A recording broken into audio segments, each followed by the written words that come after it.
You had two opportunities to be here. You did not appear. You presented a check for payment, which was on a closed account, so the payment wasn't made. And to further put salt in the wound, your current rent is zero. Thank you for joining us on short notice. I'll try to recap the history of this case as I understand it. The title of it is Riverside Townhouses versus Catherine Yoder.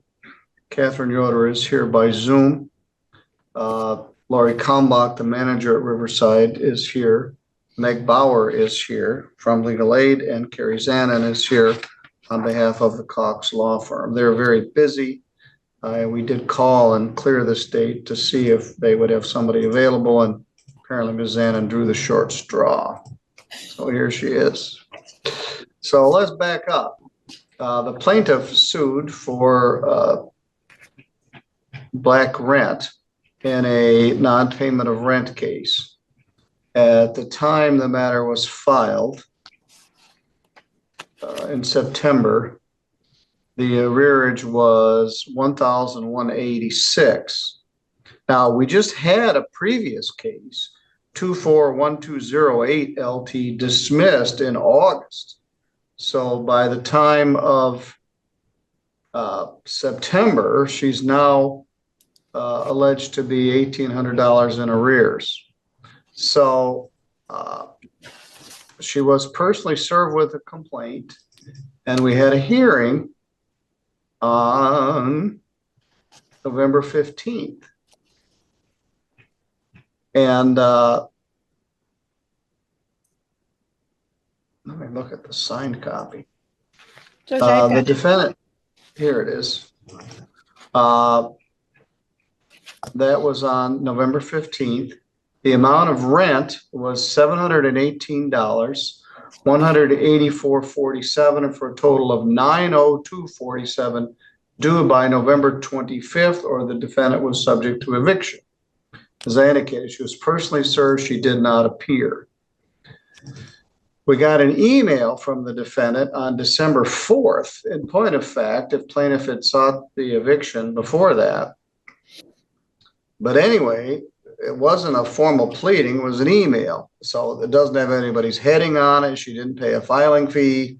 She simply sent an email, didn't give service to the plaintiff, and said, I respectfully request that the default judgment entered against me be set aside.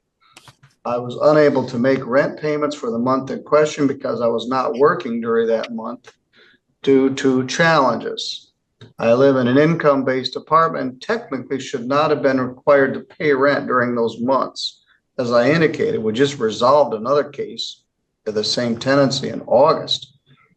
I understand the importance of meeting financial obligations and other important meetings such as the scheduled court dates that I failed to attend.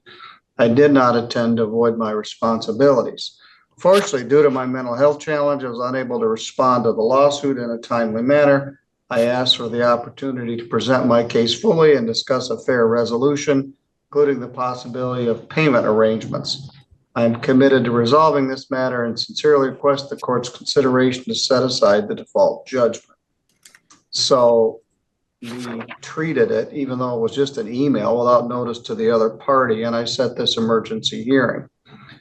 As a general rule, when a party moves to set aside a default, they have to show, they're supposed to file a meritorious, an affidavit of a meritorious defense and show good cause for why they didn't show up. The defendant had shown up for hearings in August. She was personally served. She didn't show up for this one. She makes some veiled reference to the fact that she had mental health issues. I'm not sure that rises to a legitimate reason for failing to appear, and a meritorious defense. Her defense, I guess, is that somehow her rent should not have been set in this amount. As I indicated, we just dismissed the other case in mid-August. She had apparently paid some rent because the claim was for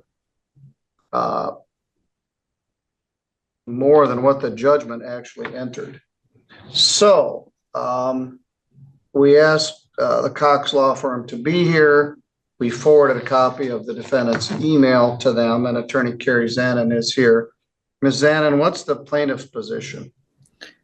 Well, Judge, I was going to argue the court rule. I don't believe that good cause was, well, first, I don't think we even need to get to the good cause and the meritorious defense, as this motion should have been filed within 10 days. And motion email, the judgment was signed on the 15th, 10 days would have been the 25th. She's an additional 9 days beyond that date. I don't believe she's, in compliance with the court rules as to the time frame, and I don't believe she's delineated good cause to set aside. She was personally served. She had the court date. She didn't appear, and I don't believe there's a meritorious defense either. As to your questions about the August, I can tell you by looking at the ledger, she did make a payment late in August that brought her balance down to $70, and that's probably why the dismissal. And then, of course, September, October, November, and December are now due. So I would ask that you deny the motion.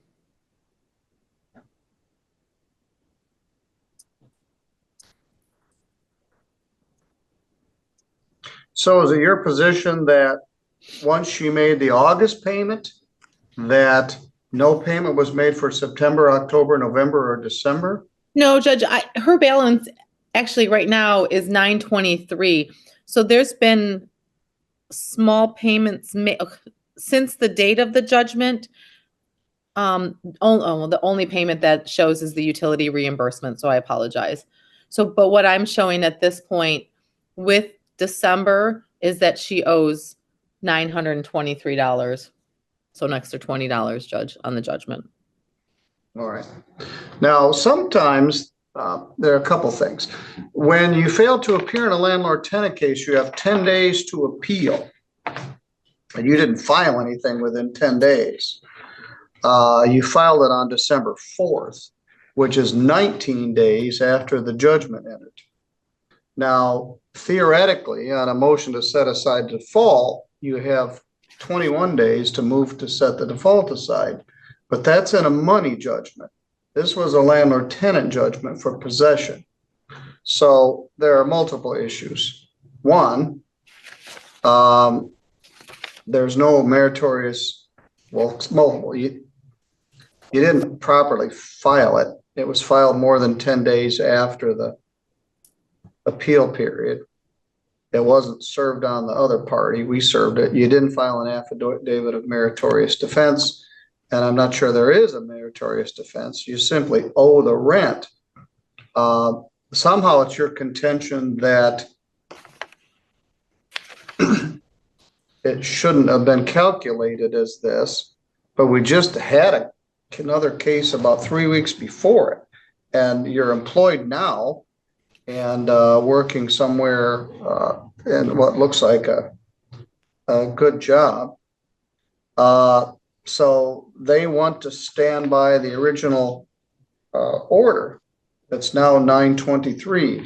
So what are you seeking at this point, Ms. Zanin? An opportunity for her to pay the rent or a writ of eviction? I believe we are asking for a writ of eviction based on the judgment that was signed on November 15th, 2024.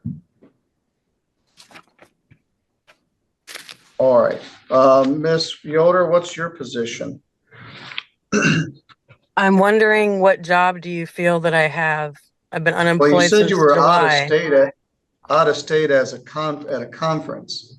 That is not related to work, Your Honor. Oh, okay. I thought it was. And I've been unemployed since July 25th. And the reason why I've not, she's giving me the $528 rent fee for August is because I neglected to let her know that I quit my job at Gemstone Solid Surfacing in Elkhart, Indiana, July 25th. So she's putting that $528 for rent in August, and then the extra fees are the court fees for the missed court hearings that I missed. So how am I supposed to pay for that with no job? Plus, I've had interviews. I've applied for over 30 jobs remotely and out of in the workforce. and I've not been able to get hired. For that reason, I really don't know, other than the fact that I've been trying to do my best. Well, I respect that, but none of that's a defense of the fact that you haven't paid your rent. Now, Ms. Kalmbach, could you unmute? She says she quit her job. Did she ever notify management or ask for a recertification? She did, and that's why she only owes the August rent, because she did come in and we did take her down to 0. All right, so she owes August rent, but not, she's 0 currently. Yes, September 1st, she went down to 0 rent. All right, so how do we get 923? Let me look at her ledger. She had some non-sufficient funds because she wrote us a check on a closed bank account. Well, she had told us she didn't raise any of this. She said she was going to pay it. And then some checks bounced. And let me back up. We were here on November 4th. She wasn't here. On November 4th, another attorney from Cox law firm, Jen Wilburn, was here, and Ms. Kalmbach was here. Defendant had brought in a check. She was nervous about it. She wasn't sure it would clear. The arrearage was $658, and that was through November, and it was $184.47. So it didn't include, she brought in a $658 check, but did not include legal fees. So she missed the first hearing on November 4th, but because the check had come, I waited to see if it cleared. I continued it to November 15th. Ms. Kalmbach indicated that the check had bounced and did not clear. The defendant did not appear, and I issued the default judgment. 718, 184.47, and 902.47 total. The check came back as account closed, which actually is a misdemeanor. And so the check didn't clear, the account was closed, the defendant didn't appear, she didn't file anything within 10 days, and the plaintiff still wants her to move out. All right. So, Your Honor, could I add something else? yes.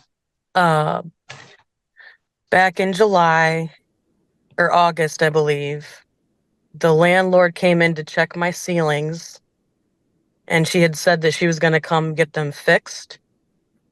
And when you look at my ceilings, I can provide photo evidence as well if you need that.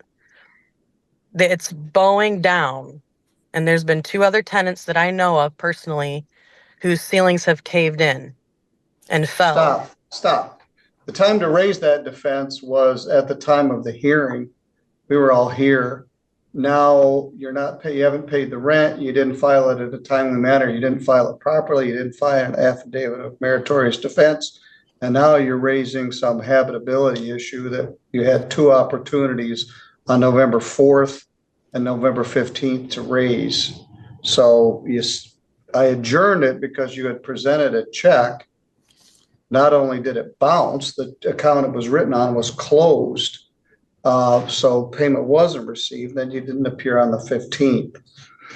Ms. Kalmbach or Ms. Cox, do you have any interest in allowing her an opportunity to pay the unpaid rent or simply ask for a writ of eviction? I think at this time, Judge, we're asking for the writ of eviction.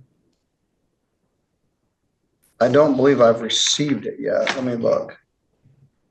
I would rather pay the 528, meet you in the middle with that. I'm going to have to get some help, but I would be glad to do that because I don't have anywhere to move to right now. Yeah, I do have the writ of, they don't want you to do that. I did get the writ of restitution eviction on December 9th. The motion to set aside the default is denied. It's outside of the 10-day appeal period. Even if it was considered that it was filed within 28 days, There's no good cause shown for failure to appear, and there's no affidavit of meritorious defense.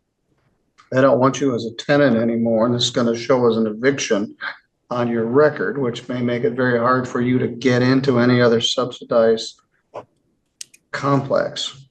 They don't, theoretically, this order will allow them to evict you tomorrow or Monday morning.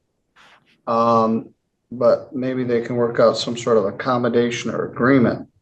But I will sign the writ of eviction. So you're in a difficult spot. It's right before Christmas. You had 2 opportunities to be here. You did not appear. You presented a check for payment, which was on a closed account, so the payment wasn't made. And to further put salt in the wounds, your current rent is 0. You're